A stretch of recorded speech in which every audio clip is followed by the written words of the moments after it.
한국 경제사에서 어느 날 갑자기 사라져버린 기업들이 있는데요. 사라진 대기업들은 어떻게 성장했고 왜 갑자기 무너지게 됐는지 알아보겠습니다.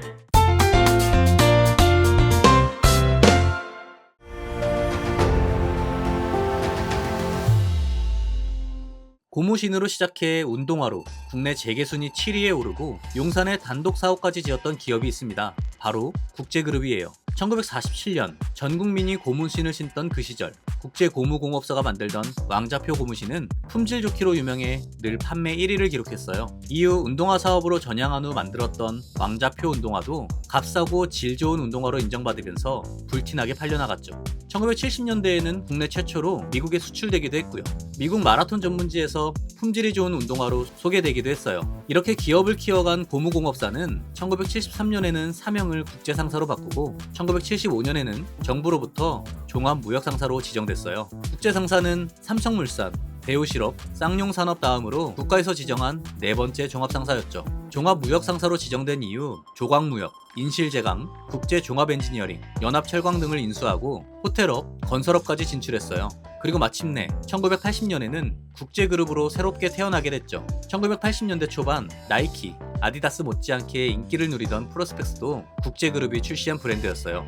국제그룹은 단독 사옥을 지을 정도로 승승장구했는데요. 연간 매출액 2조 원, 수출액 9억 달러를 기록하며 대개 7위에 오르게 됐어요. 당시 계열사만 21개였는데요. 지금의 웬만한 대기업 못지않은 규모였죠. 성장세를 이어갈 것 같던 국제기업이 하루아침에 흔들리게 되는 사건이 발생하게 됩니다. 1985년 2월 제일은행은 국제그룹에 더 이상 금융 지원을 하지 않겠다고 발표를 하는데요. 그 이유는 국제그룹이 부실기업이기 때문이라는 거였죠. 자체 브랜드 개발에 실패하고 그룹 사옥을 무리하게 지으면서 자금난을 겪게 됐고 건설업에서 적자가 나면서 국제그룹의 부채가 자본금의 9배가 넘었다는 건데요. 하지만 진짜 이유는 따로 있었어요. 당시 전두환 대통령은 아웅산 폭탄 테러로 숨진 희생자의 유족을 지원한다는 명목으로 이래재단을 설립했어요. 그리고 대기업 총수들을 불러 이래재단에 운영비를 기부하라고 압박했죠. 그래서 정주영 회장은 51억 원, 이건희 회장은 45억 원을 기부했는데요. 양정모 회장은 5억 원만 기부를 해서 전두환 전 대통령에게 미움을 샀다는 거예요.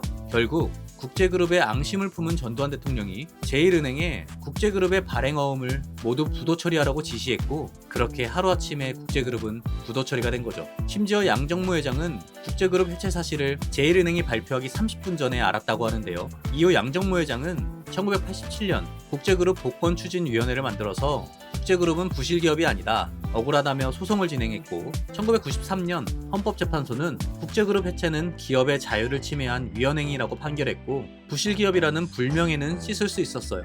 하지만 이전과 같은 국제그룹은 다시 만들 수는 없었어요.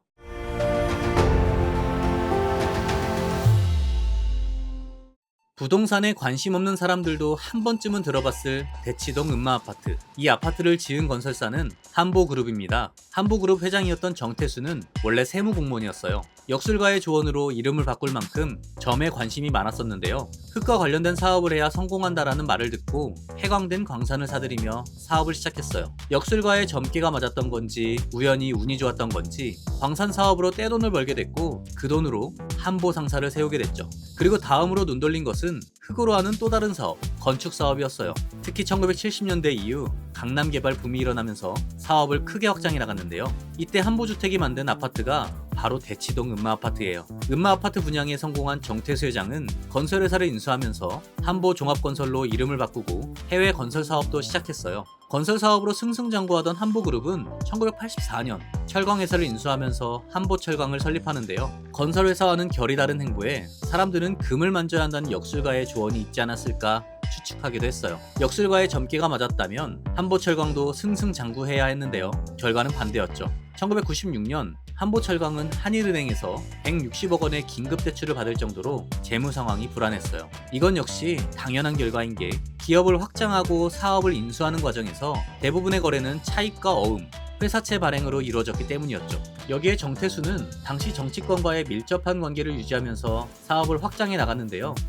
정계에서는 정태수의 돈은 먹어도 소화가 잘 된다는 얘기가 돌 정도였다고 해요. 노태우 정부의 최대 비리로 손꼽히는 수서지구 특혜 분양 사건에도 정태수는 연관이 되어 있어요. 정태수는 청와대에 직접 찾아가 노태우에게 150억 원을 건네면서 수서택지 개발지구 중 일부를 한보그룹에 특별 분양해달라고 청탁했고, 또 앞으로 한보그룹에 불이익이 없도록 해달라고 부탁하기도 했는데요. 그 덕분에 수서지구 특혜 분양 사건이 터졌을 때 노태우는 대국민 사과를 하고 각본 수사를 만들며 한보그룹의 뒤를 봐줬고 조용히 넘어갈 수 있었죠. 이후에 정태수는 감사의 표시로 1993년 금융실명제 실시 직후 노태우의 비자금 중 무려 606억 원을 실명으로 전환해주기도 했어요.